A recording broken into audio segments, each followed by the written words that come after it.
Welcome back to Track and Travel with Rick, and today I'm going to show you how to change oil in our Onan QG 4000 generator. We got 19 and a half hours on it. They say to do a break-in about 20 to 30 hours, but we got a big racing weekend coming and probably see a lot of hours on it, so I want to get it changed. So this generator, this cover, opens up like this, and you actually have to lift it, and then it'll pop down. So then you can see where it fills. And I did notice one thing, quality control. Again, I'll go ahead and pull this out.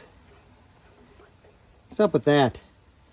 From factory fill, I don't know, that seems a little high to me. It says to check the oil, we'll go ahead and run it all the way in. Pull it all the way out. Yeah, she's super full. So in any case, just wanted to point that out. So you get what you inspect, not what you expect. And I expected when I bought this and they checked everything that it would be good, but it's not. But I'm not surprised. All right, so what we're going to need is to get to the drain plug, you need a Torx 30 and you need an 11 millimeter socket to drain the oil. So we ran this good 15 minutes running the air conditioner, get some heat in it. There's no filter. It's an unknown quantity of oil. Some say 1 quart, some say 1.6. We're going to find out. We're going to go by the dipstick, so I don't have that to tell you. Motor oil weight, that varies. So we're going to put in a straight 30 weights conventional oil because that's good for 32 degrees Fahrenheit to as hot as it gets. 1540, you can go a little bit colder, but then it tops out at 100 degrees. And a 1030 oil or a 1040 is good for, I want to say 10 degrees to about 80 Fahrenheit. And because we're hotter than 80 quite often, I can't use a 1030. And I wanted to use the same oil that we run in the race car, but that's just not going to happen. So this did not come with a manual, so we had to get online and go to Onan's website to see what kind of oil instead of here. All right, so this is a Torx 30 to get at the cover. So loosen one. We'll go ahead and take that out, open that up. So there's the Torx 30 drain plug.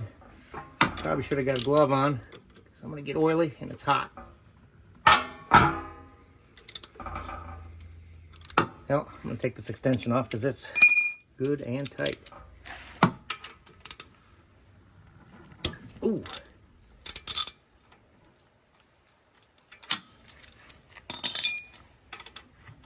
So we've got a pan down here to catch what comes out.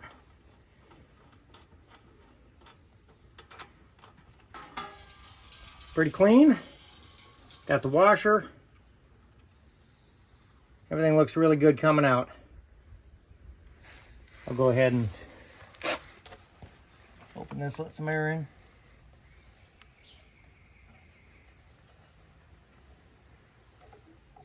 So now we'll fill it up. I put the plug back on, torqued it down, and went ahead and put the cover on.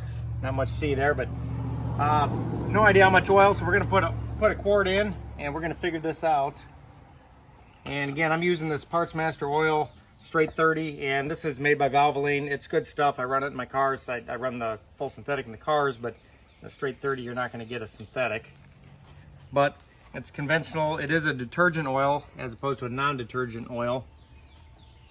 So being an air-cooled engine, I'm going to go by what the manufacturer says. Their preferred oil in the heat is a straight 30, and I'm going to change it often. I want to say the manual, depends which ones we looked at, 100 to 150 hours, so I don't think we'll go that long.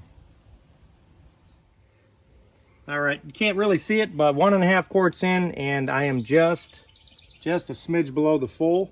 So 1.5, 1.6. I'm gonna go 1.5. That way I got a half quart for the next one. We're well in the safe zone. And we'll keep an eye on it. All right, I hope I earned a like and a sub, and If you want to see more maintenance, let me know in the comments what you'd like to see next on this this RV, and we'll see if we can do it.